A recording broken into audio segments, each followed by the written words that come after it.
A few days ago, she brought me a prayer book with half an inch of dust on it.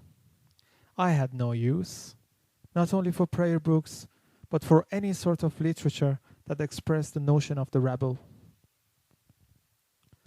What need had I of their nonsense and lies? Was not I myself the result of a long succession of past generations which had bequeathed their experience to me? Did not the past exist within me? As for mosques, the muezzin's call to prayer, the ceremonial washing of the body and rinsing of the mouth, not to mention the pious practice of bobbing up and down in honor of high and mighty being, the omnipotent Lord of all things, with whom it was impossible to have a chat except in the Arabic language. These things left me completely cold. Earlier in the days before I fell ill, I had been to the mosque a number of times, always more or less unwillingly. On these occasions, I had tried to enter into a community of feeling with the people around me. But my eye would rest on the shining patterned tiles on the wall, and I would be transported into a delightful dream world. Thereby, I unconsciously provided myself with a way of escape.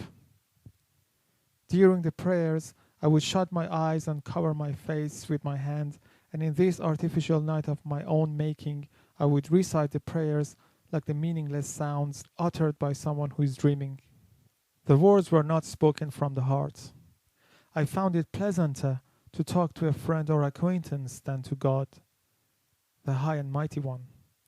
God was too important a personage for me.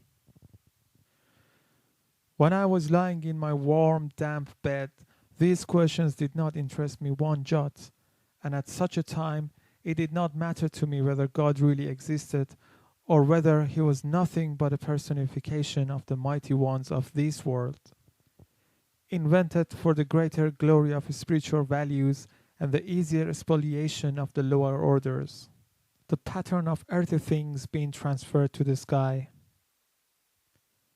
All that I wanted to know was whether or not I was going to live through to the morning.